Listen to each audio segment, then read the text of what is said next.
एक छोटा सा सवाल करते हैं हम लोग, एमएल अग्रवाल का ही है। A shopkeeper buys goods worth ₹4,000 and sells these at a profit of 20% to a consumer. ठीक है, तो हम लोग को हमेशा जितने भी एंड लिखे हैं क्वेश्चन में उससे जुड़ा हुआ एक मतलब एक तरीके से ट्रांसफर डायग्राम बनाना चाहिए, या रे डायग्राम तो नहीं बोलना चाहिए, एरो डायग्राम मैं बोल सकता हूं इसको। तो एक शॉपकीपर है, वो बेच रहा है अपना सामान कंज्यूमर को। ठीक है, फ्लो चार्ट भी बोल सकते हैं आप अगर कंप्यूटर वाले बच्चे। कैसा? स्कीमेटिक डायग्राम, हाँ, I think this is the right word, schematic diagram. अच्छा, तो शॉपकीपर जो है वो 4,000 रुपए में खरीदा, तो इनके लिए कॉस्ट प्राइस कितना था? ₹4,000। बिल्कुल आराम से करते हैं ताकि अगर आप बिल्कुल पहली बार कर रहे हैं तब भी आपको सब कुछ समझ में आए। और सेम स्टेट में तो ये कैसा हो जाएगा? Intra state. ठीक है, और 20% प्रॉफिट, तो आप 20% प्रॉफिट इसमें बढ़ाएंगे। तो इसको आप इस चीज से समझिए, एक मॉडल मैं आपको बताता हूं जिस मॉडल पे दुनिया के सारे दुकानदार काम करते हैं, जो क्लेम करते हैं कि हम आपको डिस्काउंट दे रहे हैं। हालांकि सभी कंज्यूमर भी ये बात जानते हैं, लेकिन फिर भी मैं आपको बताता हूं। हर शॉपकीपर क्या करता है, हर एक दुकानदार करता है कि एक किसी दूर जगह से सामान ले आता है, ऐसी जगह से सामान लाता है जो उसकी दुकान के आसपास ना हो, नहीं तो सारे लोग वहीं से जाकर खरीद लेंगे, उससे आकर क्यों खरीदेंगे। तो जैसे मान लीजिए मैं कानपुर में रहता हूं और कोलकाता में कोई चीज वहीं मैन्युफैक्चर होती है, तो वहां सस्ते में बनती है, तो मैं कोलकाता चला गया और वहां से सामान लेकर आ गया। तो उस सामान की मान लीजिए कीमत है ₹1,000। तो मैं क्या करूंगा, रात में जब सब लोग सो जाएंगे तो अपनी दुकान का शटर अंदर से बंद कर दूंगा और उस 1,000 की चीज पर प्राइस टैग चिपकाऊंगा। वो प्राइस टैग होगा मार्क्ड प्राइस, और 1,000 का प्राइस टैग चिपकाऊंगा तो बहुत बड़ा बेवकूफ होगा। मैं प्राइस टैग चिपकाऊंगा 2,000 का। ठीक है, सीधे मतलब डबल, ट्रिपल, 10 टाइम्स, जो मर्जी आपके करना, शटर तो बंद है, कौन देख रहा है। ठीक है, अब उसके बाद इसको हम लोग डिस्काउंट में बेचेंगे। ठीक है, अब जैसे यहां से यहां तक किया तो हम लोगों ने रेट चढ़ाया। अच्छा, 1,000 की चीज पे 2,000 रेट चढ़ाया, तो कितने परसेंट इंक्रीज हुआ? इंक्रीज परसेंट कितना 50% हुआ क्या?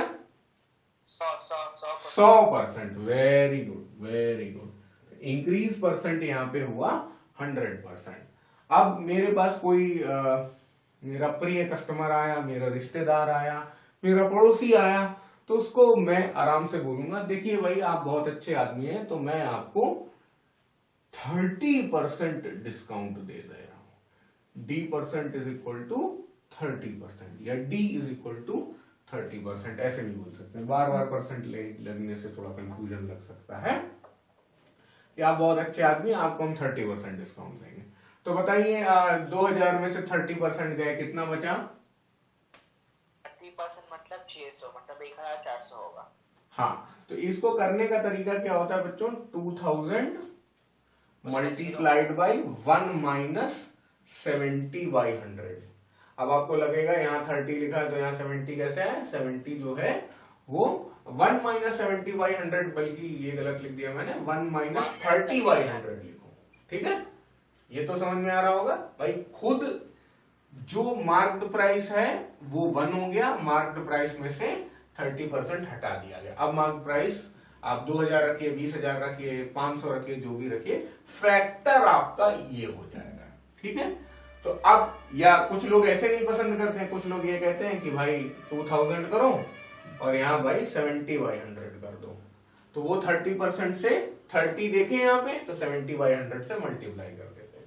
तो ये आप भी कर सकते हैं डायरेक्टली, बोर्ड एग्जाम में भी कर सकते हैं, कोई मार्क्स नहीं काटेगा इस बात पे। तो यहाँ पे जो आइटम है वो ये 1400 जो है ये रुपए कम नहीं हो रहे हैं। ज्यादातर लोग क्या करते हैं, दुकान जाते हैं तो ये वाली गणित लगाते हैं कि भाई 2000 का आइटम है तो हमें 30% डिस्काउंट लेना है, तो पहले वो 2000 का 30% निकालेंगे। स्कूल में भी यही सिखाया जाता है छोटी क्लासेस में कि 2000 का 30% निकाला, कितना आया भाई, ₹600। लोग तो जीरो हटा के बोलते हैं, लाख का जीरो हटा के उसको। हाँ ठीक है, वो तमाम तरीके हैं, लेकिन इन जनरल जो मान लो 7th क्लास में सिखाया जाता है वो इसी टाइप का सिखाया जाता है। तो 2000 में 30% जाना है यानी 600 रुपए जाना है। 2000 में 600 गए तो कितने आ गए, 1400। चाहे आप ये वाला मेथड करें चाहे आप ये वाला मेथड करें, मुझे वैसे ये ज्यादा अच्छा लगता है। यहाँ पर एक ही स्टेप में सारा काम हो जा रहा है।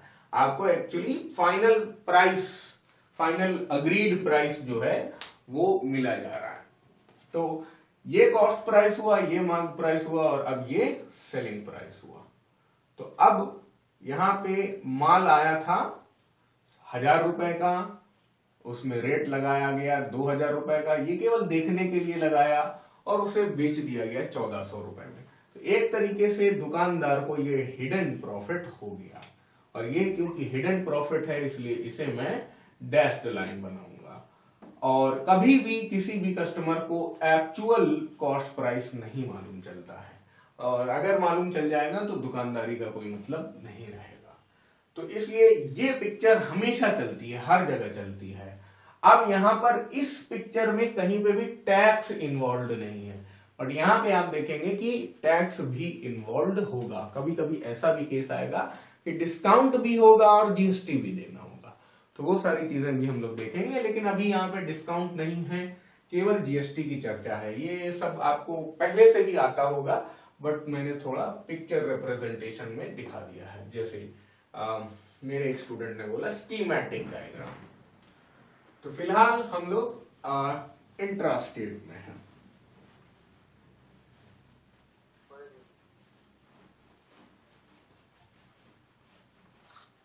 ठीक है, तो सेलिंग प्राइस जो मैंने यहां पे सिखाया था वहां पे माइनस किया था, यहां पे प्लस होगा। आप देखिएगा कैसे, कितने परसेंट यहाँ पे सेलिंग प्राइस इंप्रूव किया गया है, प्रॉफिट कितने परसेंट हुआ है, 20% हुआ है ना।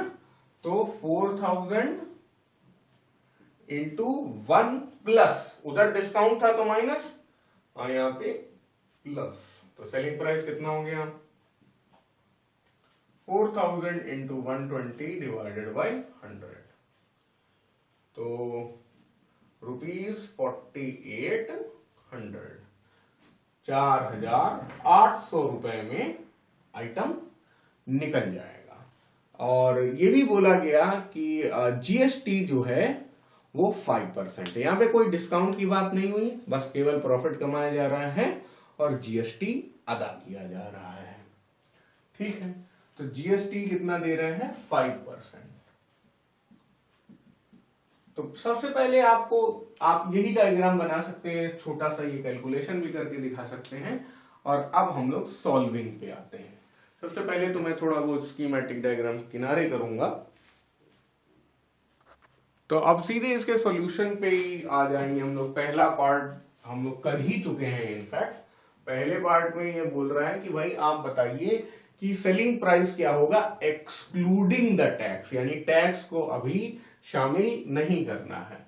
तो सेलिंग प्राइस लिख ही चुके हैं हम लोग, वो है ₹4800। फर्स्ट पार्ट तो हो गया।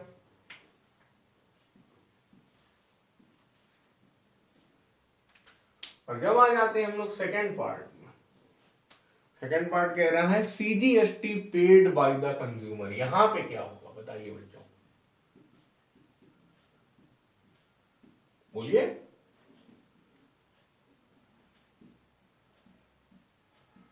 यानी कि सेंट्रल गवर्नमेंट को कितना जीएसटी दिया गया है। तो ये 5% का बंदर बांट होगा दोनों ही सरकारों के बीच में। 2.5% सेंट्रल यानी कि भारत सरकार और 2.5% स्टेट यानी कि जो भी राज्य है उसकी सरकार द्वारा। तो यहाँ पे ये मेंशन नहीं है कि कौन सा स्टेट है, तो आप लोग वेस्ट बंगाल में है तो आप पश्चिम बंगाल मान लीजिए, मैं उत्तर प्रदेश में हूं तो मैं उत्तर प्रदेश मान लेता हूं, ठीक है। अब और CGST paid by the consumer, इस जगह आएगा सीजीएसटी और इस जगह अगला पार्ट आएगा एसजीएसटी। तो 2.5% किसका लिया जाएगा बताइए बच्चों? 2.5% इसका लें या इसका लें? सर सेलिंग प्राइस का। सेलिंग प्राइस का लें, है ना, क्योंकि ये प्राइस तो कंज्यूमर को पता ही नहीं है। जो प्राइस कंज्यूमर को पता ही नहीं है, पता होने भी नहीं दिया जाएगा, उस प्राइस पे वो टैक्स दे ही नहीं सकता। तो 2.5 डिवाइडेड बाई 100 इंटू कितना है भाई? 4800। अगर आप 2.5 मल्टीप्लाई करके दिखाइए 48 में,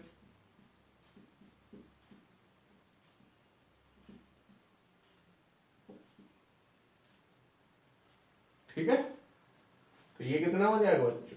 ₹120, है ना।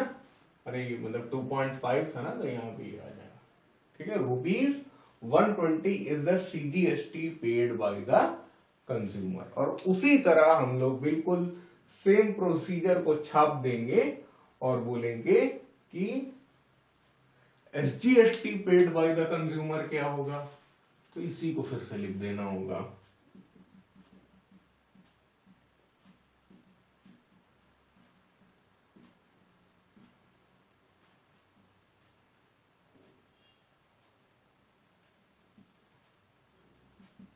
%2.5 ऑफ सेलिंग प्राइस। 2.5 सब करना चाहिए आपको, सेम एज अबव ऐसा मत करिएगा आप, ठीक है। उसमें मार्क्स कटने की संभावना है, क्योंकि ये थोड़ा कॉमर्स टाइप का सब्जेक्ट है। तो यहाँ पर प्रोसीजर काफी मैटर करता है कि आप सब कुछ उसी तरह कर रहे हैं या नहीं कर रहे हैं, ठीक है। आप रिस्क मत लीजिएगा, है ना।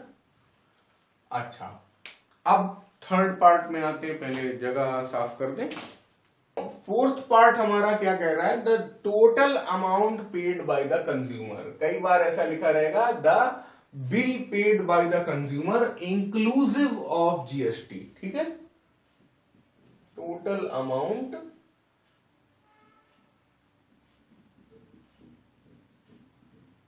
Paid by the consumer. ये तो बहुत ही आसान रहेगा, क्यों? क्योंकि selling price agreed by the consumer. मैं पूरा अच्छे से लिख रहा हूं, इतना हो सकता है आपको एग्जाम में लिखना भी ना पड़े। Plus CGST paid by the government, CGST paid by consumer to the central government. तो मैं सिर्फ इतना ही लिख रहा हूं, plus SGST paid by consumer to the state government, ठीक है। तो सेलिंग प्राइस कितनी थी? ये रही 4800। और फिर दो चीजें और आई थी, 120 रुपए और 120 रुपए, बस 4800, 120, 120, 240, यानी कि 50-40। So this becomes 5040 rupees. तो इस तरह से ये सवाल बच्चों हमारा सॉल्व हो चुका है। तो यहाँ पे देखिए, इस क्वेश्चन में सिर्फ इतना ही था कि दो ही पार्टी थी, शॉपकीपर और कंज्यूमर, सिंगल ट्रांजैक्शन है। हम लोग आगे यहाँ पर डबल ट्रांजैक्शन भी पढ़ेंगे, इनफैक्ट ट्रिपल ट्रांजैक्शन भी पढ़ेंगे। ये सिंगल ट्रांजैक्शन, जितने एरो बनेंगे उतने ही ट्रांजैक्शन माने जाएंगे। So this question is done now.